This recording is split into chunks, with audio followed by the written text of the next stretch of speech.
जो मेडिकल के क्षेत्र में इक्विपमेंट बनाने में दुनिया में बड़ा नाम रखती है।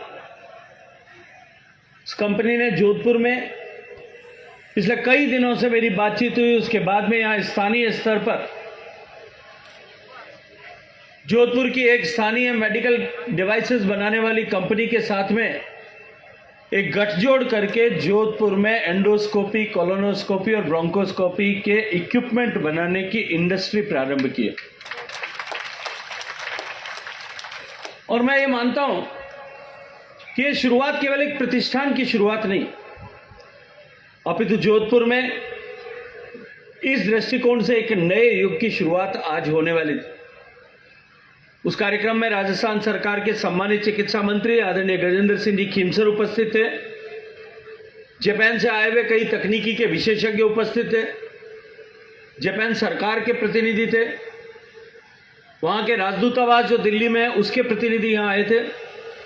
उस कार्यक्रम में थोड़ा विलंब हो जाने के कारण से मुझे आप सबके बीच में आने में कुछ विलंब हुआ। आप सबको विश्व की अर्थव्यवस्था को भारत अपने स्वावलंबी मॉडल के आधार पर पूरे विश्व की अर्थव्यवस्था का अग्रणी देश बना हुआ था, लेकिन कालांतर में ब्रिटिश सरकार की नीतियों और गुलामी के परिणामों से चलते हुए हम धीरे धीरे उस मुकाम पर आकर के खड़े हो गए जब हमको अपने देश के लोगों का पेट भरने के लिए भी दुनिया के दूसरे देशों से खाद्यान्न आयात करना पड़ता था।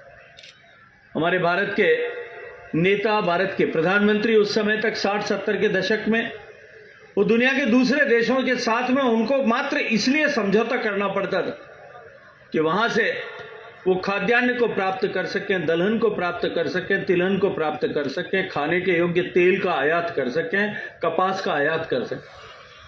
लेकिन मित्रों, मैं अभिनंदन करना चाहता हूं इस धरती पर खड़े होकर के देश के कृषि क्षेत्र में काम करने वाले वैज्ञानिकों का और देश के किसानों का, कि उन दोनों ने मिलकर के जिस तरह से पिछले दशकों में काम किया, आज उसका परिणाम यह है कि भारत दुनिया का सबसे बड़ा खाद्यान्न का उत्पादक देश हो गया।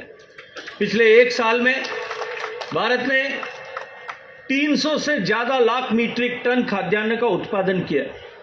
आज हम दुनिया के, जो कभी हमको 1960 के दशक में आप सब लोगों को स्मरण होगा कि 60-70 के बीच में देश के प्रधानमंत्रियों ने आह्वान करके कहा था कि लोगों को एक दिन जो है सप्ताह में उपवास करना चाहिए ताकि बाकी लोगों को भोजन मिल सके, बाकी लोगों का पेट भरा जा सके। आज वहां से यात्रा प्रारंभ करके आप सब लोगों के खून और पसीने से सींचे गए, इस आप सब लोगों के श्वेत के कणों से खींचे गए जो खेत जो है, आपके पसीने से सींचे गए खेत आज देश में सोना उगल रहे हैं।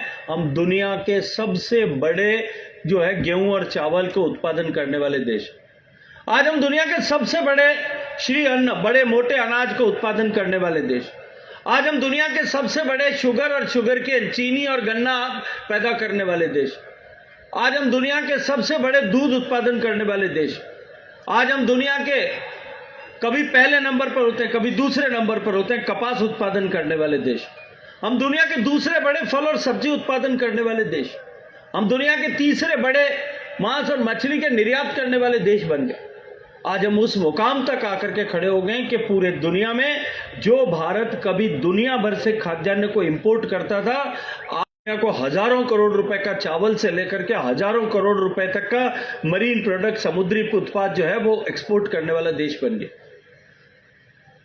लेकिन इतने बड़े परिवर्तन के बावजूद, जैसा आदरणीय जसवंत सिंह जी अभी चिंता कर रहे थे कि जोत जमीन की कम हो रही, बेशक पिछले 50 साल में जमीन की जोत कम हुई लेकिन उत्पादन बढ़ा है। जिसे एक खेत में कभी 1 एकड़ में या 1 बीघा में जितना अनाज पैदा होता था, जितना हम दलहन पैदा करते थे, आज उससे कहीं ज्यादा अनाज और दलहन जो है उससे कई गुना दलहन और अनाज ज्यादा 1 बीघा में उत्पादन हो रहा है, 1 एकड़ में उत्पादन हो रहा है। आने वाले समय में धीरे धीरे तकनीकी का जिस तरह से विस्तार होगा, दुनिया भर के कृषि वैज्ञानिक जिस दृष्टिकोण से काम कर रहे हैं, उसका परिणाम निश्चित रूप से सकारात्मक होगा।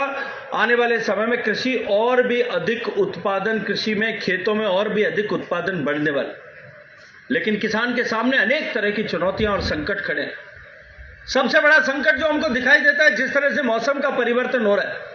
दुनिया भर के विकसित देशों ने जिस तरह से अंधाधुंध प्रकृति और प्रकृति के संसाधनों का दोहन किया, उनको जिस तरह से नुकसान पहुंचाया, आज उसका परिणाम यह है कि हम सब देख रहे हैं।